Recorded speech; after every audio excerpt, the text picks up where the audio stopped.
All right. Well, some sword cards. I had just done Cancer and they had several. So seeing this for you too. And I would say of the signs I've done, which you're probably the one, two, three, four, five, six, seven, eighth one, and eight is an abundance number, by the way. I've probably seen more sword cards than any other cards, and I'm feeling like this has to do with a lot of us reviewing, and we came out of Mercury retrograde in December, but reviewing, thinking about new plans, where we want to go, who we want to go with. That can change. And it looks to me like this is the Six of Swords that you're leaving behind. Some of you all, Leo, are leaving behind a situation that's a relationship or work or that's not been working for you, and you're ready to go to new horizons. You're ready to go to new lands of opportunity for growth, purposefulness, creativity, excitement, joy. You're ready for those things. Now, this card is facing the Four of Pentacles, and this card can indicate two different situations for me. Now, the Pentacles, of course, are about your money and your health. Your money, your body, your finances. So it can either indicate that you're really holding on to that money, that you're really watching your money, you're having possibly additional expenses, and in fact, if you are physically moving, or that you're just really watching the bottom line, and it's the holidays that you need to do that. Or sometimes this card can mean to me that there's opportunities, and see how he has his feet on the two on the floor, and then there's these two cities around him. So it might be that you have opportunities. This would be perfect to move to a new city, to move to a new community, township, where you can make more money. So this card indicates one of two things. Either you're being a miser, and I don't mean to put it that way, watching the bottom line, or new possibilities of opportunities of making money are coming up for you. Okay, so leave in the comments below what's going on with you, Leo. All right, so let's take a look at the first 2 weeks of February. Very sweet, very nice. Okay, we have two cup cards here. We have the Nine of Cups and the Two of Cups. Both very auspicious cards. The Nine of Cups is your wishes coming true. This is, as you can see, this guy has his arms crossed. He's like a genie making a wish, right? And the Nine of Cups card says your wishes are coming true. Whatever you have really planned for, wished for, imagined, visualized, it's in your heart. You love it, feeling good about it. Nine is about completion. So after you've done that, then it comes to fruition. So I'm really enjoying that for you all, Leo. The card next to it is the Two of Cups. And the cups are about, the Two of Cups, of course, again, this represents the water signs, by the way, because it's watery. It's about our emotions and how we feel. So this Two of Cups is about two people coming together, two people who have like-mindedness, see things the same way. This could be a romantic partner. It could be someone that you're just now meeting, or someone that's feels like a soulmate, and you're seeing that, wow, I really do have a connection with this person. This runs deep. Or it could mean that you're going to be meeting someone. That would be awesome for a lot of you Leos. I'm just feeling it would be. I'm feeling some of you are in good relationships, but I'm feeling like some of you are ready for, if it's a romantic relationship, you're ready for a different one. You're ready for change, excitement. Again, the opening up of newness. I feel kind of like that what this spread is, what that's about. It's about optimism and hope.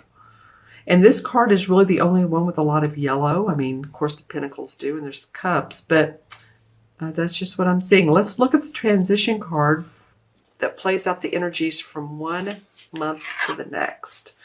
Well, don't you love it? Okay, we have another cup card. This is a King of Cups. So this would indicate to me that the transition is a mastering emotions. It can represent a water sign, and probably does, which would be Cancer, Scorpio, or Pisces, Sun, Moon, or Rising. It might be that some of you all have wished to meet someone, and you're fire and they're water.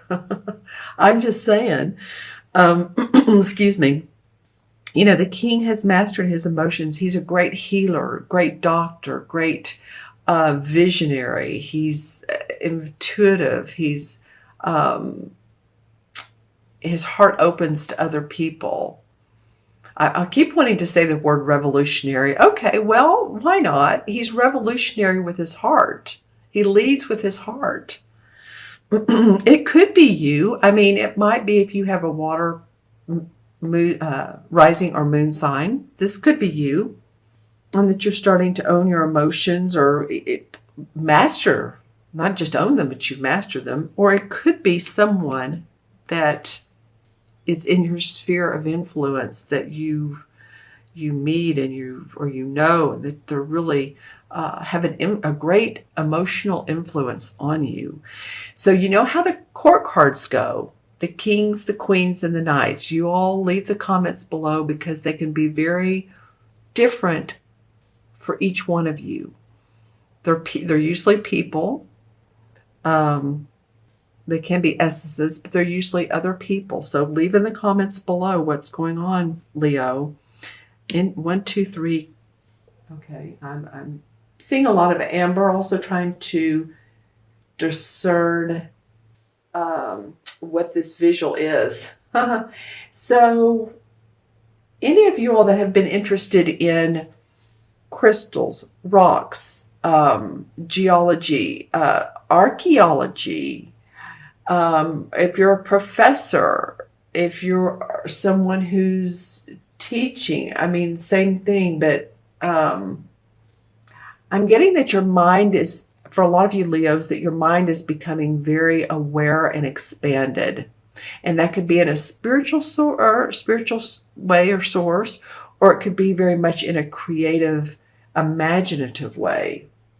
Getting a lot of expansion. It's like I'm seeing the top of the head and how it opens up, and your crown chakra is just like glaring and beautiful, and tuning into higher self in the spirit world, and channeling. Some of you all might be interested in channeling, mediumship, or maybe you've had a medium reading. Some of you. There's this huge opening of understanding. Okay, let's see what else comes up for Leo. I feel like some of you, and I don't think it's going to be soon. This could be later on in the summer or early fall, but some of you are going to be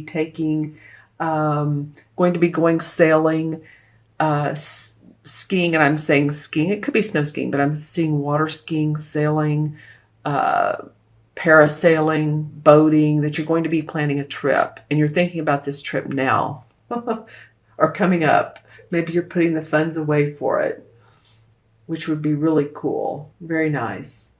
Okay, anything else for Leo? Let's see if we get a chakra color. I'm just seeing so much amber, which is a beautiful color. It can represent third chakra, which is power, which I wouldn't doubt that, because almost every other sign, not everyone, sometimes it's been the heart chakra, but a lot of signs are take care of that third chakra. That's where we store our emotions. That's where our strength and our power chakra is, what I call it, in the stomach area, using citrine or whatever else feels good to you. All right, anything else? Well, sometimes I get animals in this crystal. For you all, it would be a peacock. For the month, mid-month to mid-month, January to February, for Leo, it would be a peacock. So think about what a peacock does. It opens its beautiful feathers and it displays an array of colors, and it's almost magical feeling when I look at a peacock. There's a part near here where there's some peacocks. They're just absolutely beautiful. So it could mean in context something for you opening up and displaying your beautiful colors, your personality, your wit, your charm, opportunities to do that. All right. Okay, Leo, so let's go ahead and add up the cards. We have 6 and 4 is 10, 11, and 9 is 20, 2. Well, don't you love it, a master number? 22. I really like 22s. Of course, it adds up to 4. And 22s are great at connecting when you have a life path of 22, or you're born on the 22nd, let's just say. You're great at connecting people together. It's like, okay, well, let's do this, and then you all come over here, and then we'll do it this way. And it's just great planners, connectors. And because 2 and 2 is 4, and 4 is about building. So, I have a feeling a lot of you all are good at connecting anyway. All right, so let's see. The 4 in the major arcana is the The 4 is the Emperor card. And the Emperor card to me represents an archetypal father figure, boss, authority, judge, priest. Anybody that feels like they're in that higher power. Cardinal sign. Yes, because you know what? I believe this is the card of Capricorn, is it not? I'm almost positive. Yeah, so it can be any type of government, like I said, figure, boss, executive, decision maker. It can also be someone in the spirit world who displays those types of personality, that type of personality too. Authority, owns their inner power. So in any of these scenarios, if this is coming up for you, or you're connecting, someone who has passed over, and I said mediumship earlier, so I'm just saying, for some of you, it might be that you've had a reading and that this particular person came up. It could have been a father, or someone you just know that was very authoritative.